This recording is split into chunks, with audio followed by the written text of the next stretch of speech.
تکلیف پہنچانے میں لگے رہتے تھے۔ مکہ کے کافروں نے صرف حضور پاک صلی اللہ تعالیٰ علیہ وسلم ہی پر ظلم و ستم کا پہاڑ نہیں توڑا، بلکہ حضور پاک صلی اللہ تعالیٰ علیہ وسلم کے ساتھ ساتھ آپ کے چاہنے والے مسلمانوں پر بھی ایسے ایسے ظلم و ستم کے پہاڑ توڑے کہ مکہ کی زمین بھی بلبلا اٹھی، کانپ گئی۔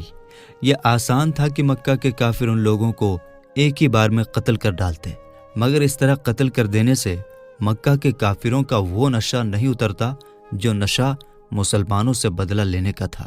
کیونکہ مکہ کے کافر اس چیز میں اپنی شان اور فخر سمجھتے تھے کہ مسلمانوں کو اتنا ستاؤ کہ وہ اسلام چھوڑ دیں اور شرک اور بت پرستی کرنے لگیں۔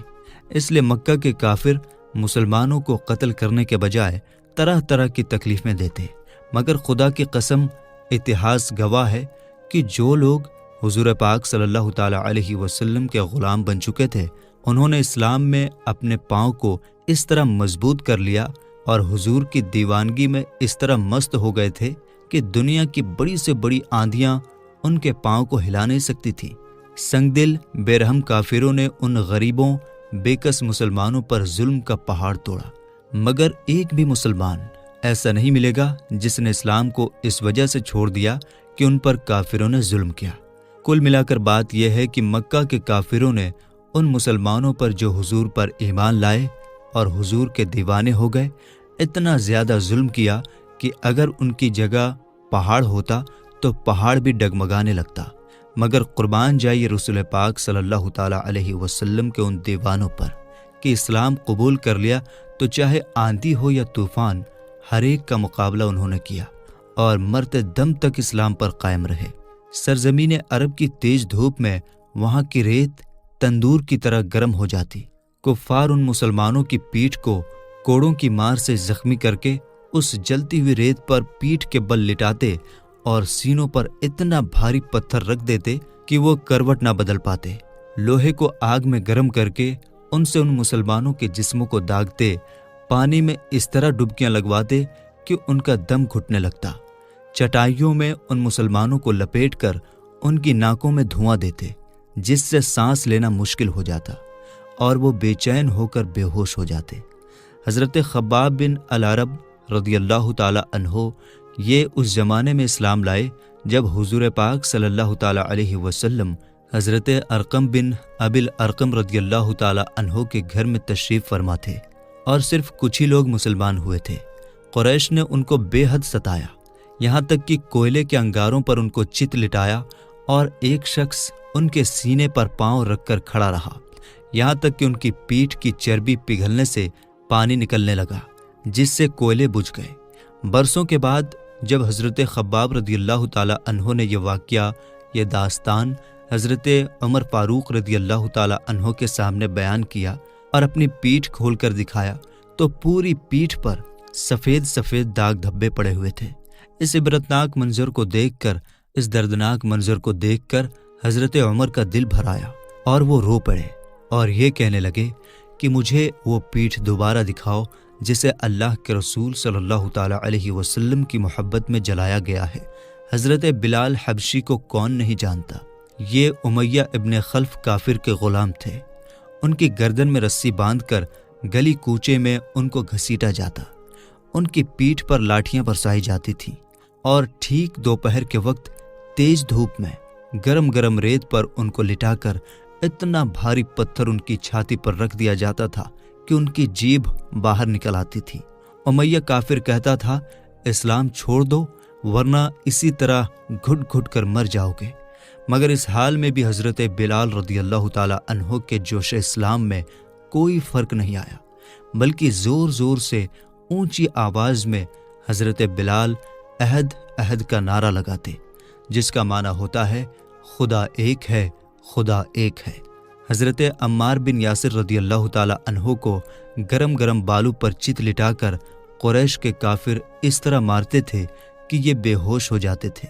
ان کی ماں حضرت بی بی سمیہ رضی اللہ تعالیٰ عنہ کو اسلام قبول کرنے کی وجہ سے ابو جہل نے ان کی ناف کے نیچے ایسا نیزہ مارا کہ یہ شہید ہو گئیں۔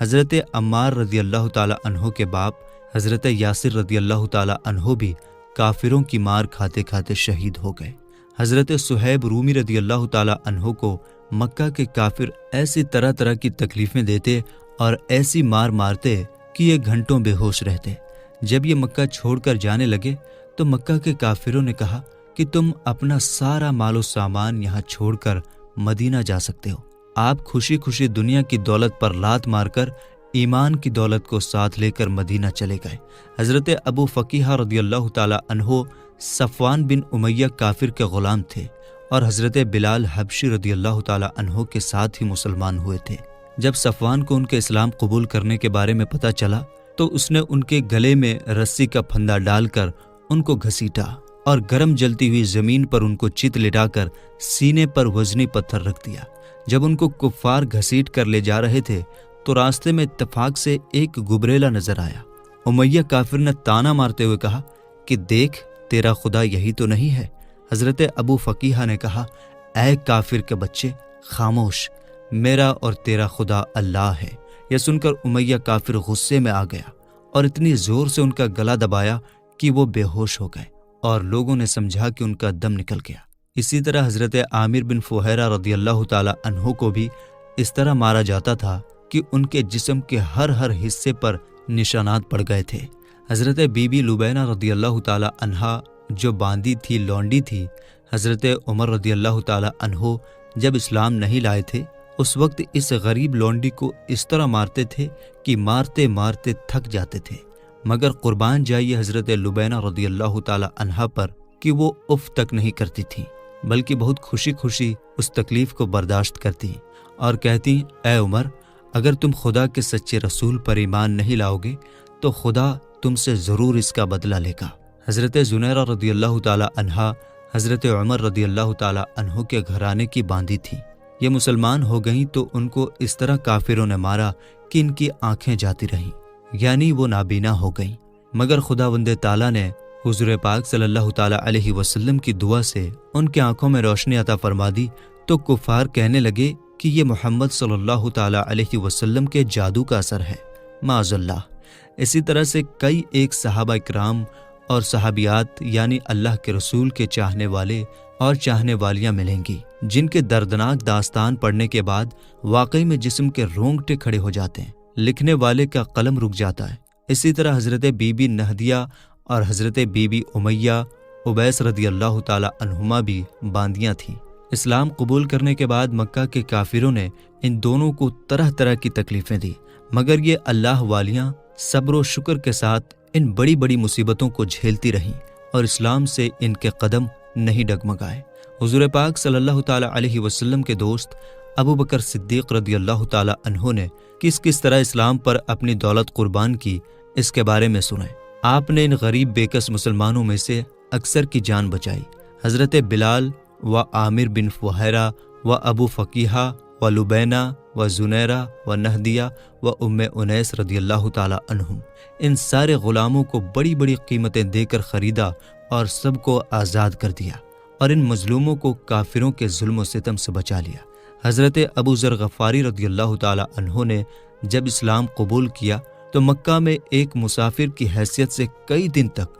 حرم کعبہ میں رہے۔ یہ روزانہ زور زور سے چلا کر اپنے ایمان لانے کا اعلان کرتے تھے اور روزانہ قریش کے کافر ان کو اس طرح مارتے تھے کہ یہ روزانہ خون میں لت پت ہو جاتے تھے، اور ان دنوں میں آب زمزم کے سوا ان کو کچھ بھی کھانے پینے کو نہیں ملا۔ یاد رہے کہ مکہ کے کافروں کا یہ سلوک صرف غریبوں اور غلاموں ہی تک نہیں تھا، بلکہ اسلام قبول کرنے کی وجہ سے بڑے بڑے مالداروں اور رئیسوں کو بھی ان ظالموں نے نہیں چھوڑا تھا۔ حضرت ابو بکر صدیق رضی اللہ تعالی عنہ جو شہر مکہ کے ایک مشہور اور عزت دار میں سے تھے، مگر ان کو بھی حرم کعبہ میں قریش کے کافروں نے اس طرح مارا کہ ان کا سر خون سے لت پت ہو گیا۔ اسی طرح حضرت عثمان غنی رضی اللہ تعالی عنہ جو بہت ہی مالدار تھے، جب یہ مسلمان ہوئے تو غیروں نے نہیں بلکہ خود ان کے چچا نے ان کو رسیوں میں جکڑ کر خوب مارا۔ حضرت زبیر بن العوام رضی اللہ تعالی عنہ بڑے روب اور دبدبے کے آدمی تھے، مگر انہوں نے جب اسلام قبول کیا تو ان کے چچا ان کو چٹائی میں لپیٹ کر ان کی ناک میں دھواں دیتے تھے، جس سے ان کا دم گھٹنے لگتا تھا۔ حضرت عمر رضی اللہ تعالی عنہ کے چچا زاد بھائی اور بہنوئی حضرت سعید بن زید رضی اللہ تعالی عنہ کتنے عزت دار اور مالدار تھے، مگر جب ان کے اسلام قبول کرنے کا حضرت عمر رضی اللہ تعالی عنہ کو پتہ چلا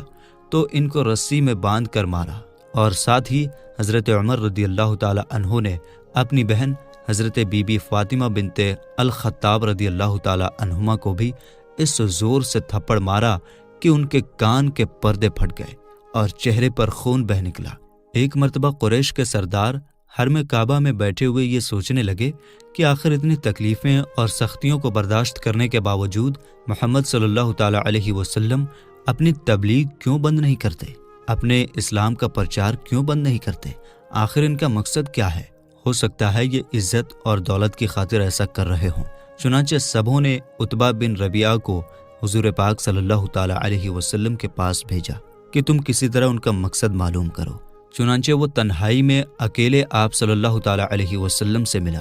اور کہنے لگا کہ اے محمد صلی اللہ تعالی علیہ وسلم، آخر اسلام کا پرچار کرنے کا آپ کا کیا مقصد ہے؟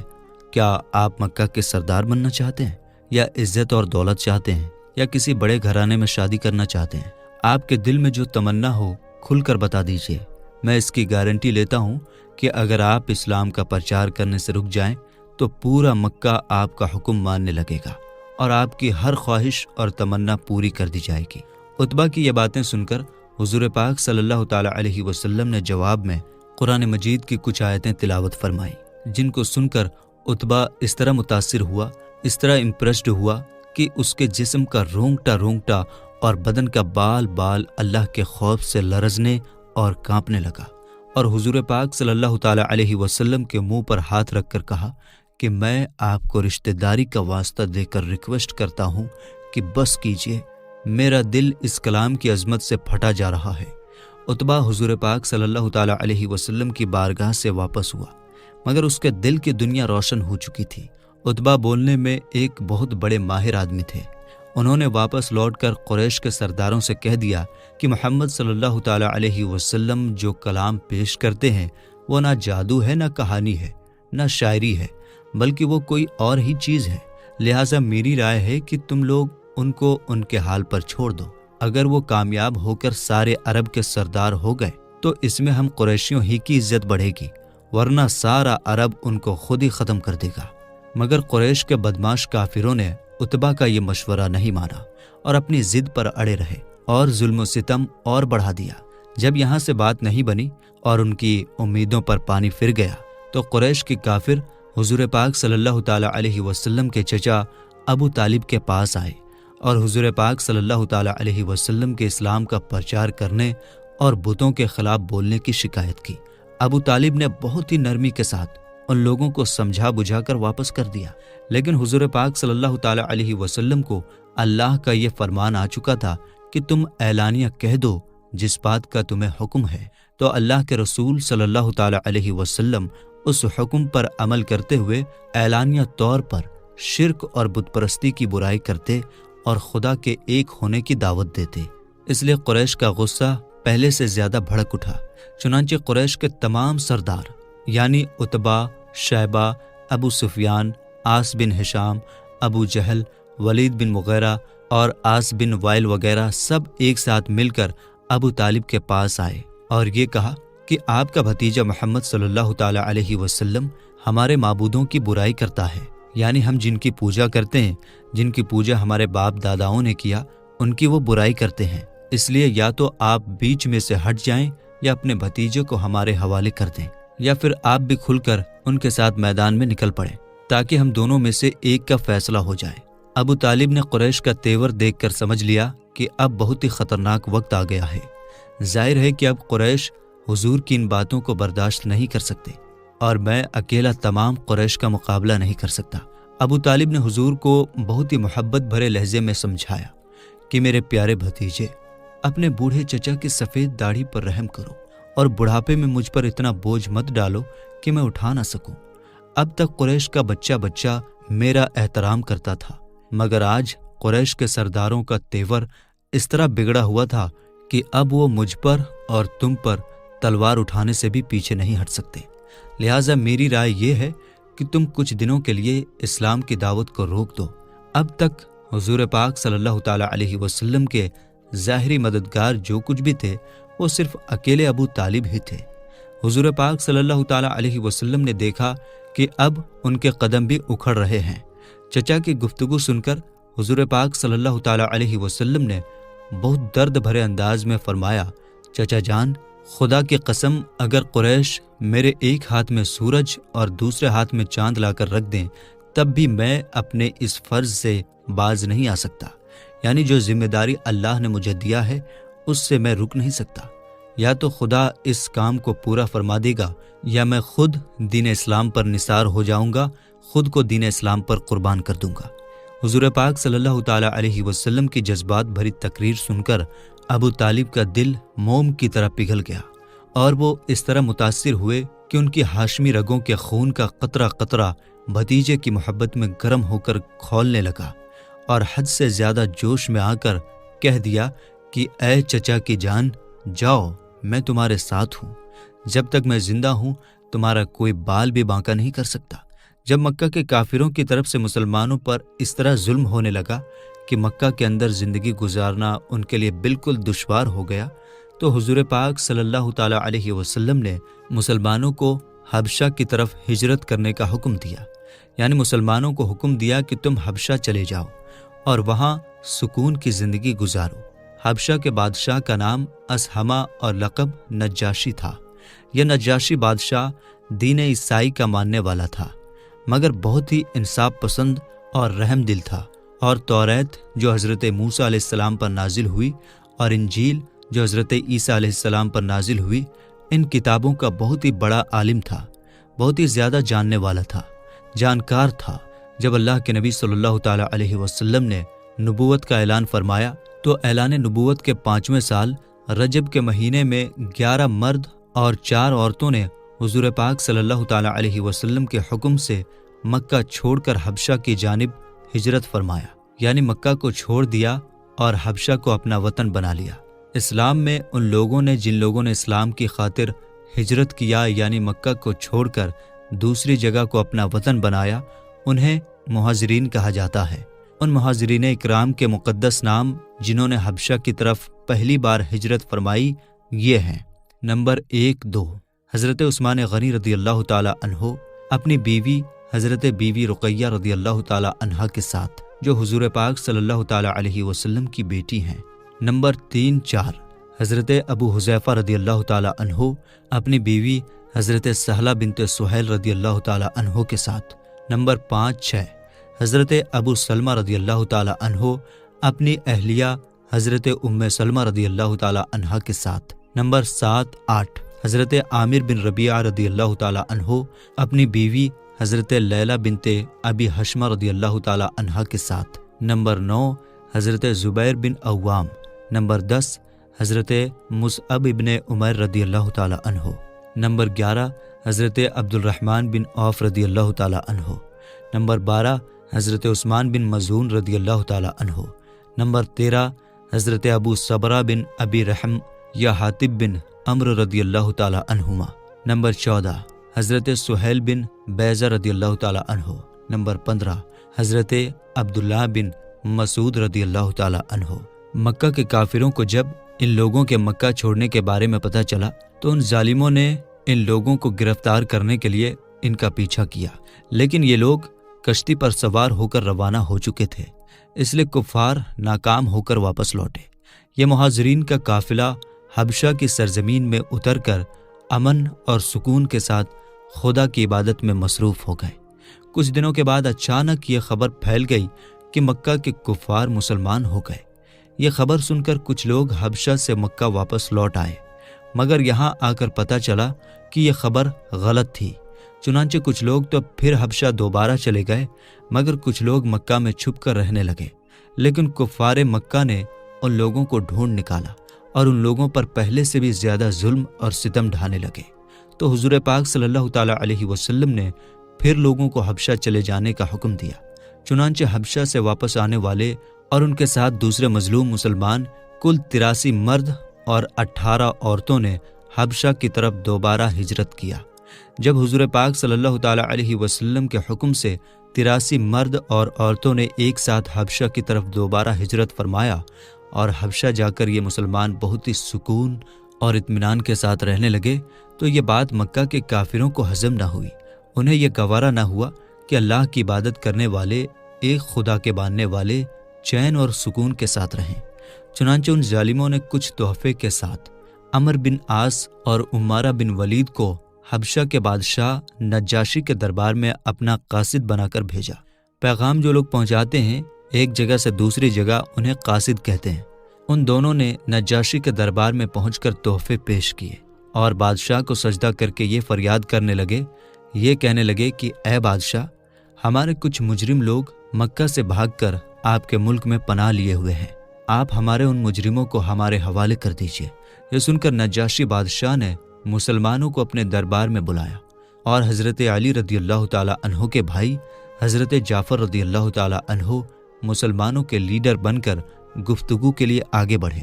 اور دربار کے آداب کے مطابق بادشاہ کے آگے سر نہیں جھکایا۔ یہاں ایک بات آپ سب کو بتا دینا ضروری سمجھتا ہوں کہ پہلے جب بادشاہوں کا دور ہوتا تھا، جب کوئی ان کے پاس جاتے ہیں تو ان کے دربار کے آداب میں سے ایک ادب یہ ہے کہ وہ اس بادشاہ کے لیے اپنا سر جھکاتے تھے، اور آج بھی جہاں بادشاہ ہیں لوگ وہاں اپنا سر جھکاتے ہیں۔ تو حضرت جعفر نے دربار کے جو آداب ہیں ان کے مطابق بادشاہ کے آگے سر نہیں جھکایا، بلکہ صرف سلام کر کے کھڑے ہو گئے۔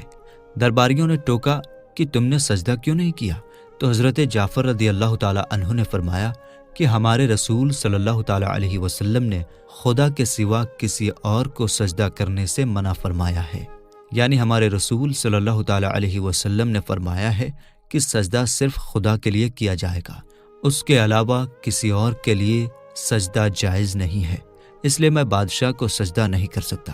اس کے بعد حضرت جعفر بن ابی طالب رضی اللہ تعالیٰ عنہ نے بادشاہ کے دربار میں اس طرح تقریر شروع فرمائی کہ اے بادشاہ، ہم لوگ ایک جاہل قوم تھے، شرک اور بت پرستی کرتے تھے، لوٹ مار، چوری ڈکیتی، ظلم و ستم اور طرح طرح کی برائیوں میں ہم مبتلا تھے۔ اللہ تعالیٰ نے ہماری قوم میں ایک شخص کو اپنا رسول بنا کر بھیجا، جن کے حسب نسب، صدق اور دیانت کو ہم پہلے سے جانتے تھے۔ یعنی ہماری قوم میں ایک ایسے شخص کو اپنا رسول بنا کر بھیجا جن کا حسب اور نسب سب سے بہتر ہے،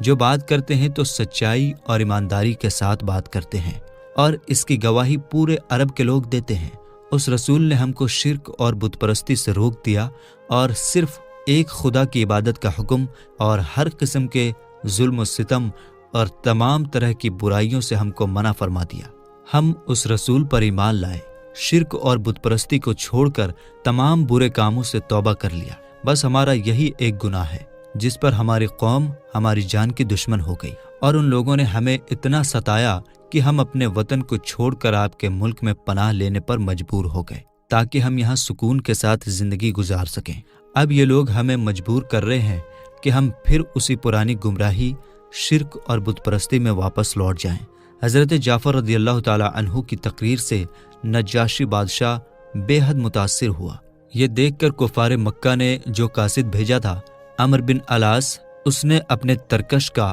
آخری تیر بھی پھینک دیا اور کہا کہ اے بادشاہ، یہ مسلمان لوگ آپ کے نبی حضرت عیسیٰ علیہ السلام کے بارے میں کچھ دوسرا ہی عقیدہ رکھتے ہیں،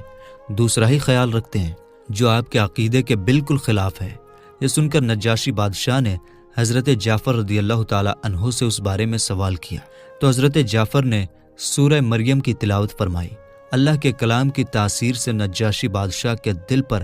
اتنا گہرا اثر پڑا کہ وہ بالکل نرم پڑ گیا اور اس کی آنکھوں سے آنسو جاری ہو گئے۔ حضرت جعفر رضی اللہ تعالیٰ عنہ نے فرمایا کہ ہمارے رسول صلی اللہ تعالیٰ علیہ وسلم نے ہم کو یہی بتایا ہے کہ حضرت عیسیٰ علیہ السلام خدا کے بندے اور اس کے رسول ہیں، جو کنواری مریم رضی اللہ تعالیٰ عنہا کے مبارک بطن سے بغیر باپ کے خدا کی قدرت کا نشان بن کر پیدا ہوئے۔ نجاشی بادشاہ نے بڑے غور سے حضرت جعفر رضی اللہ تعالیٰ عنہ کی تقریر کو سنا اور یہ کہا کہ بلا شبہ انجیل اور قرآن دونوں ایک ہی آفتاب ہدایت کے دو نور ہیں، یعنی ایک ہی سکے کے دو پہلو ہیں، اور یقیناً حضرت عیسیٰ علیہ السلام خدا کے بندے اور اس کے رسول ہیں، اور میں گواہی دیتا ہوں کہ بے شک حضرت محمد صلی اللہ تعالیٰ علیہ وسلم خدا کے وہی رسول ہیں جن کی خوشخبری حضرت عیسیٰ علیہ السلام نے انجیل میں دیا ہے۔ اگر میں بادشاہی معاملات کا پابند نہ ہوتا تو میں خود مکہ جا کر رسول اکرم صلی اللہ تعالیٰ علیہ وسلم کی جوتیاں سیدھی کرتا اور ان کے قدم دھوتا۔ بادشاہ کی تقریر سن کر اس کے درباری کٹر قسم کے جو عیسائی تھے ناراض ہو گئے اور غصے میں آ گئے، مگر نجاشی بادشاہ نے ایمانی جوش میں سب کو ڈانٹ پھٹکار کر خاموش کر دیا اور کفار مکہ کے تحفوں کو واپس لوٹا کر عمر بن العاص اور عمارہ بن ولید کو دربار سے نکلوا دیا اور مسلمانوں سے کہہ دیا کہ تم لوگ میری سلطنت میں جہاں چاہو امن اور سکون کے ساتھ زندگی بسر کرو، کوئی تمہارا کچھ بھی بگاڑ نہیں سکتا۔ میں یہ بات بتا دینا مناسب سمجھتا ہوں کہ نجاشی بادشاہ مسلمان ہو گیا تھا۔ چنانچہ ان کے انتقال پر حضور صلی اللہ تعالیٰ علیہ وسلم نے مدینہ منورہ میں ان کی نماز جنازہ پڑھی۔ حالانکہ نجاشی بادشاہ کا انتقال حبشہ میں ہوا تھا اور وہ حبشہ ہی میں دفن بھی ہوئے، مگر حضور پاک صلی اللہ تعالیٰ علیہ وسلم نے مدینہ میں ان کی نماز جنازہ پڑھ کر ان کے لیے مغفرت کی دعا فرمائی۔ یہاں میں حنفی لوگوں سے ایک بات بتا دینا ضروری سمجھتا ہوں کہ ہم لوگ مسلک کے اعتبار سے حنفی کہلاتے ہیں اور امام اعظم ابو حنیفہ کے یہاں غائبانہ نماز جنازہ جائز نہیں ہے۔ یعنی اگر کوئی شخص ممبئی میں ہے، انتقال کر گیا اور دہلی میں اس کی نماز جنازہ پڑھی جائے تو یہ جائز نہیں ہے۔ یہ نماز جنازہ اسی وقت جائز ہو سکتی ہے جبکہ ممبئی سے لاش کو دہلی لایا جائے۔ حضرت ابوبکر صدیق رضی اللہ تعالیٰ عنہ نے بھی حبشہ کی طرف ہجرت فرمائی، مگر جب حضرت ابوبکر صدیق اس جگہ پہنچے جسے برق الغماد کہا جاتا ہے تو وہاں پر قارہ خاندان کا سردار مالک بن دگنہ راستے میں ملا اور پوچھا کہ کیوں ابوبکر کہاں چلے؟ حضرت ابوبکر صدیق رضی اللہ تعالیٰ عنہ نے مکہ والوں کے ظلم کا ذکر کرتے ہوئے کہا کہ اب میں اپنے وطن مکہ کو چھوڑ کر خدا کی لمبی چوڑی زمین میں پھرتا رہوں گا اور خدا کی عبادت کرتا رہوں گا۔ ابن دگنہ نے کہا، اے ابوبکر، آپ جیسا آدمی نہ شہر سے نکل سکتا ہے نہ نکالا جا سکتا ہے، آپ دوسروں کا بوجھ اٹھاتے ہیں۔ حرم شریف کے اندر جو طواف کرنے کے لیے آتے ہیں ان کی آپ مہمان نوازی کرتے ہیں، خود کما کما کر مفلسوں اور غریبوں کو مدد کرتے ہیں، حق کے کاموں میں سب کی مدد کرتے ہیں۔ آپ میرے ساتھ مکہ واپس چلیے، میں آپ کو اپنی پناہ میں لیتا ہوں، یعنی آپ کی حفاظت کی ذمہ داری قبول کرتا ہوں۔ ابن دگنہ نے حضرت ابوبکر صدیق رضی اللہ تعالیٰ عنہ کو زبردستی مکہ واپس لایا اور تمام کفار مکہ سے کہہ دیا کہ میں نے ابوبکر صدیق رضی اللہ تعالیٰ عنہ کو اپنی پناہ میں لے لیا، لہٰذا خبردار کوئی ان کو نہ ستائے۔ کفار مکہ نے کہا، ہم کو اس شرط پر منظور ہے کہ ابوبکر اپنے گھر کے اندر چھپ کر قرآن کریم پڑھیں تاکہ ہماری عورتوں اور بچوں کے کان میں قرآن کی آواز نہ پہنچے۔ ابن دگنہ نے کفار کی شرط کو منظور کر لیا اور حضرت ابوبکر صدیق رضی اللہ تعالیٰ عنہ کچھ دنوں تک اپنے گھر کے اندر قرآن پڑھتے رہے،